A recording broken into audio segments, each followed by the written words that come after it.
Malam itu, hujan turun deras. Petir menyambar sesekali menerangi langit hitam pekat.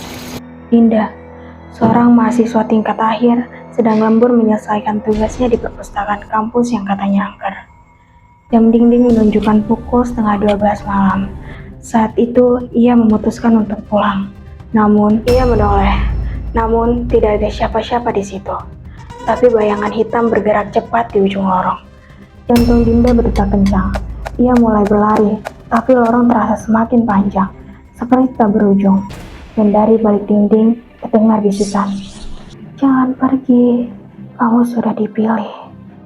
Tiba-tiba lampu padam, dan dalam gelap, ia merasakan tangan dingin menyentuh pundaknya. Saat ia menoleh, wajah pucat dengan mata hitam pekat menatapnya lekat-lekat. Dinda menjerit, namun suaranya lenyap seolah di tengah lorong itu. Keesokan harinya, Dinda tidak pernah ditemukan.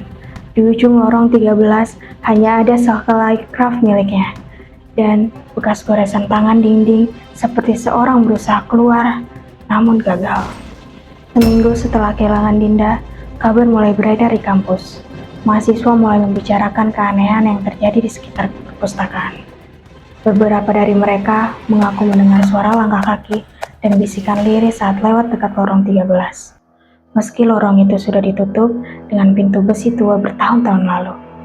Reza, yang ternyata teman dekat Dinda, tidak percaya pada cerita-cerita mistis. Namun, rasa bersalah karena membiarkan Dinda lembur sendirian membuatnya memutuskan untuk menyelidikinya. Malam Jumat berikutnya, ia nekat masuk ke perpustakaan dan mencari pintu yang dimaksud. Tepat pukul 11:30 malam, Reza mendengar suara ketukan dari balik rak buku tua di sudut ruang. Saat ia mendekat, ruang itu perlahan bergeser sendiri, memperlihatkan lorong gelap yang tidak seharusnya ada. Lorong itu dingin, lembab, dan sunyi. Terlalu sunyi untuk tempat di tengah kota. Ia melangkah masuk, diterangi cahaya senter kecil di ponselnya. Dinding lorong penuh coretan tak beraturan, seperti tulisan orang yang kehilangan akal di ujung lorong. Ia menemukan sebuah pintu kayu lapuk dengan ukiran angka 13 dan bercak merah yang masih basah. Tiba-tiba suara tawa perempuan terdengar di belakangnya. Reza berbalik dan terpaku. Dinda berdiri di sana, mengenakan pakaian yang sama seperti saat terakhir ia terlihat. Tapi matanya kosong, kulitnya pucat, dan senyumnya terlalu lebar untuk wajah manusia biasa. "Reza, kamu datang juga," bisiknya pelan. Seketika, lorong itu berubah. Dindingnya menyempit, udara menjadi pekat, dan suara jeritan mulai terdengar dari segala arah.